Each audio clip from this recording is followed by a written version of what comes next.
Η ύλη των αρχαίων Τρίτης Λυκείου ξεκινάει με το μοναδικό ασυναγώνιστο Πρωταγόρα, που εμείς για συντομία θα φωνάζουμε Ρούλη. Αγαπάμε Ρούλη γιατί ήταν ο πρώτος ιδιαιτεράς ever. Ένας ξανθιώτης σοφίσταρος, πολύ rockstar της εποχής, ο οποίος σκάει μύτη στο Αθήνα για να τσιμπήσει μαθητές. Τι διδάσκει? Θα σας μάθω, λέει, να σκέφτεστε σωστά. Θα μπορείτε να κρίνετε αν το εμβόλιο για τον κορώνα είναι καλό ή όχι. Θα ξέρετε τι να λέτε στους μπάτσους που πάνε να σας κόψουν πρόστιμο. Δεν θα σας κλέβουνε στα Ζάρα όταν πάτε να αγοράσετε πλεκτό πουλοβεράκι με λαιμόκοψη. Και δεν θα σας τουμπάρει ποτέ η γκόμενα με δικαιολογίες αυτού του τύπου. Εντάξει, και τι έγινε που δεν θα βγούμε μαζί απόψε? Εγώ θα ντυθώ και θα βαφτώ γιατί θέλω να αρέσω σε μένα. Μην το πιστέψετε ποτέ αυτό. Για κανέναν ομοφυλόφιλο λόγο. Ο Σωκράτης όλα αυτά δεν τα τρώει. Πώς είναι δυνατόν, σου λέει, να διδάσκεις τον άλλον να σκέφτεται σωστά? Αυτό ή το έχεις ή δεν το έχεις. Μάλλον είσαι κομπογιανίτης, φίλε, του λέει. Όλα αυτά ήταν στην ύλη μέχρι το 19. Μετά η Κεραμέως τα πέταξε, μάλλον γιατί τα βρήκε πολύ συριζαϊκά. Και ξεκινάμε από το σημείο που ο Ρούλης διηγείται τον μύθο της ιστορίας των ανθρώπων. Πού κολλάει τώρα ο μύθος με το ψιστήρι που κάνει ένας ιδιαιτεράς για να βγάλει φράγκα, θα μας απασχολήσει σε λίγο. Σε αντίθεση με τον δικό μας Θεό, οι αρχαίοι θεοί πρώτον δεν γράφονταν με θήτα κεφαλαίο. Δεύτερον, δεν δημιούργησαν τον κόσμο. Ο Ίζη έχει γράψει ένα έργο που λέγεται Θεογονία. Άρα οι θεοί δημιουργήθηκαν, ο κόσμος όμως υπήρχε εξαπανέκαθεν. Ακριβώς δηλαδή το αντίθετο από ό,τι συμβαίνει με το δικό μας Θεό. Τρίτον, δεν ήταν κυρίαρχοι του κόσμου. Ήταν οι παλιλάκια. Οι μεγάλες αφέντρες ήταν οι μοίρες. Ήταν οι η ανάγκη. Αν έρθει η ώρα σου σήμερα, ο Θεός μπορεί να σε σώσει. Αν ερχόταν η ώρα σου τότε, οι θεοί μόκο. Ο Δίας λοιπόν δεν είναι ο ιδιοκτήτης του μαγαζιού. Είναι απλά ο προϊστάμενος. Αλλά και αυτός παίρνει εντολές από πάνω. Και η εντολή που πήρε σε αυτό το μύθο είναι: από σένα θα θέλαμε να φτιάξεις τα ζώα και τον άνθρωπο. Και πού σε? Θα πρέπει να επιβιώσουν. Όλα. Να επιβιώσουν όλα είναι κομματάκι δύσκολο, να ξέρεις. Human must survive, παλικάρι μου. Τι δεν καταλαβαίνεις? Ο μεγάλος έφτιαξε τα ζώα και τον άνθρωπο από χώμα και φωτιά. Και όπως ήμασταν στην αρχή, κάπως έτσι, γυρνάει και λέει στον Προμηθέα: γαματά, γαματά. Καλά, γάμισα πάλι, Έλα, πάρτα αντίστα, βάλτους και μπαταρίες. Έλα, σβέλτα λίγο. Θέλω να τα δω να περπατάνε κιόλας. Εκείνη την ώρα ο Πρόμη είχε κάτι δουλίτσες. Οπότε πιάνει το μικρό αδερφό και του λέει: σπορέ. Ανάλαβε εσύ. Ο μικρός αδερφός συνήθως βγαίνει πιο καθυστερημένος από το μεγάλο. Συνήθως η παρέα, αγόρι μου, μην αρπάζεσαι, ρεμάν. Πες στη μαμά του σου που θα ανέβω να φτιάξει πανακόριζο. Ο Επιμηθέας ασχολείται εκεί πέρα με τα ζωάκια και αφήνει τον άνθρωπο στο remind me later. Ναι, αλλά. Πώς πάμε εδώ? Ναι, boss, άκου λίγο. Καλά που ήρθες.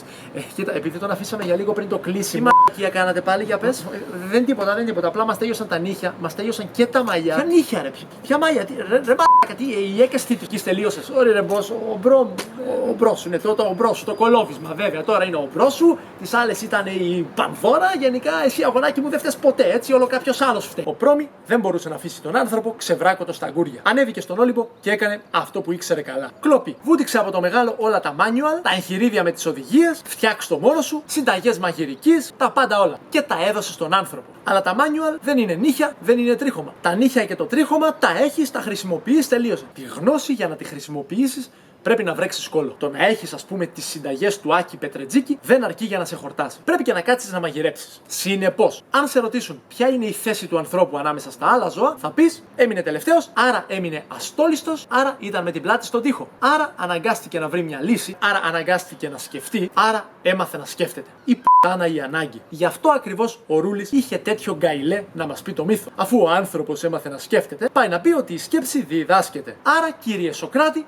δεν είμαι κομπογιανίτης. Ο Ρούλης είναι ο πρώτος που είπε και μια καλή κουβέντα για τον άνθρωπο. Μάθαμε να σκεφτόμαστε, επιβιώσαμε και όσο πάμε, λέει, ανεβαίνουμε. Μέχρι τότε μας είχαν όλοι στο θάψιμο. Θυμάστε τι έλεγε ο Ίζη? Πάρτε με από αυτούς τους στρουγκανόβλαχους. Βαρέθηκα. Σταματήστε τη γη να κατέβω. Θυμάστε τι έλεγε ο Θούκη? Αν διαβάσετε, λέει, την ιστορία του παρελθόντος, θα ξέρετε από τι να φυλάγεστε στο μέλλον. Γιατί είμαστε τόσο σκατάνθρωποι που μια ζωή τα ίδια θα κάνουμε. Θυμάστε τον κατακλυσμό του Νόε, που ο Θεός μας μπουγέλωσε γιατί ήμασταν τσογλάνια? Μια τέτοια φάση υπάρχει και στη δική μας μυθολογία.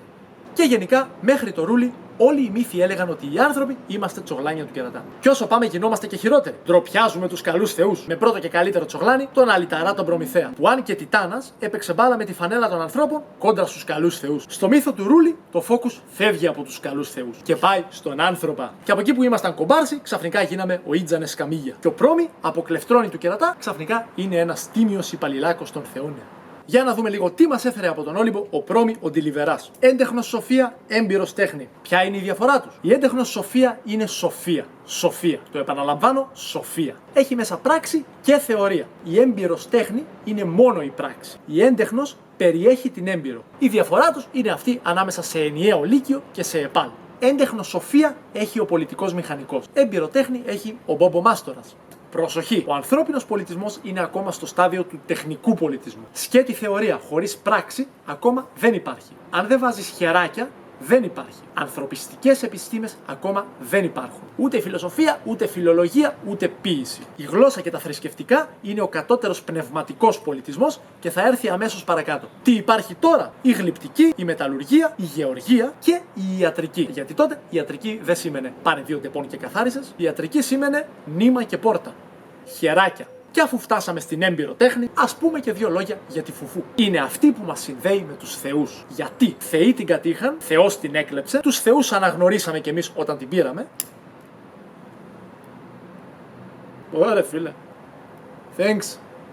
Και τέλος, θεοί αρχίσαμε να το παίζουμε και εμείς οι ίδιοι με τη φωτιά, δημιουργώντας πράγματα από το μηδέν. Όμως, τα δώρα του Πρόμη δεν ήταν αρκετά. Ρε εσύ Ερμάκο, έλα boss, ρε εσύ αυτοί τα πάνε καλά ρε. Κοίτα μαλάκα. Έναν αναπτήρα τους έδωσε ο άλλος και κοίτα κάτω τι φτιάνουνε. Ναι ρε boss, αλλά τζάμπα θα πάει. Γιατί ρε, δεν χωνεύονται μεταξύ τους. Ρε, τίποτα ρε, σκοτώνονται σου λέω. Λοιπόν, άμα σκοτώνονται, δες εδώ τι θα κάνουμε. Λοιπόν, τσιμπά αυτά τα 2 χαπάκια και πάνε και ρίξτε τα μέσα στο φαγητό τους. Τι είναι αυτά ρε boss? Ένα είναι για να ντρέπεσαι και το άλλο είναι για να σέβεσαι. Αντί και άμα τα πάρουνε θα σταματήσουν τις μανούρες και τα τέτοια. Έτσι απλά θα πρέπει να βρέξουν κόλλο. Έλα, σώπα. Είπα κι εγώ. Ο τεχνικός πολιτισμός είναι δυνατό όπλο, αλλά πρέπει να μπορείς να ζεις μαζί με τους άλλους. Αλλιώς το όπλο πάει χαμένο. Αυτό λέγεται πολιτική αρετή. Με την πολιτική αρετή φτιάχνεις πόλεις. Και εκεί έρχεται ο ανώτερος πνευματικός πολιτισμός και φτάνουμε στο πικ.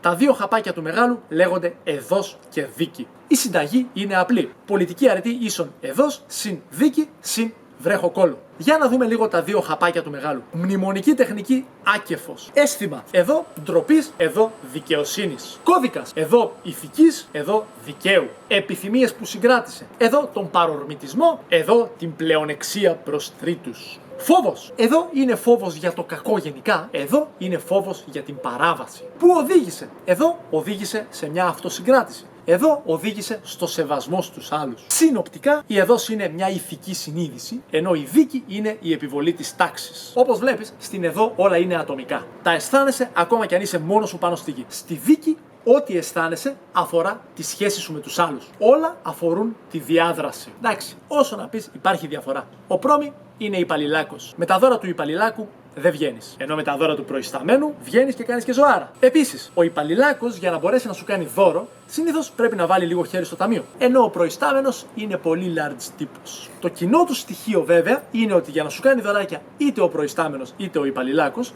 πρέπει να βρέξεις κόλλο. Γιάννη, συμμαζέψου ρε. Εκπαιδευτικό βίντεο γυρίζω. Γιατί ρε, τι είπα. Τελικά η όλη φάση είχε happy end. Οι άνθρωποι φτιάξαν πόλεις. Να θυμηθούμε λίγο τα βήματα. Πρωτογονισμός, τεχνικός πολιτισμός, κατώτερος πνευματικός, ανώτερος πνευματικός. Συμφωνούμε όλοι με αυτά τα βήματα? Εγώ, βεβαίως. Εγώ όχι. Ούτε εγώ. Ο Σόφος στην Αντιγόνη κρατάει περίπου την ίδια σειρά. Ο Ισοκράτης στο έργο Νικοκλής βάζει τον τεχνικό πολιτισμό μετά της πόλης. Ο Μοσχίων στο έργο Φερέη βάζει τη γλώσσα και τη θρησκεία μετά της πόλης. Όλα αυτά είναι παράλληλα κείμενα στο σχολικό βιβλίο, σκόρπια βέβαια. Τέλος, είδαμε ότι οι άνθρωποι αναγκάζονται να ζουν μαζί για να μην τους φάνε τα θηρία. Αλλά στην πραγματικότητα δεν πολύ γουστάρονται μεταξύ τους. Συμφωνούμε όλοι σε αυτό? Of course we do. Wow, see. Εγώ πάλι όχι, δεν συμφωνώ. Εσύ μη δεν μας τις πάσεις μια φορά. Στην ενότητα 7, την παλιά 13 από τα πολιτικά, ο Τελάρας λέει ότι έχουμε τη φυσική τάση να τρώμε στη μάπα ο ένας τον άλλον. Δεν το κάνουμε από ανάγκη όπως υποστηρίζει όλος ο κόσμος εκτός από τον Αριστοτέλη, δεν το κάνουμε από κάποιο κοινωνικό συμβόλαιο. Μην κλέβεις ατάκι. Σιλάς μαλάκα. Το κάνουμε γιατί έτσι μας αρέσει. Τέλος, αυτοχθονία. Μαλάκα, αυτοχθονία είπαμε.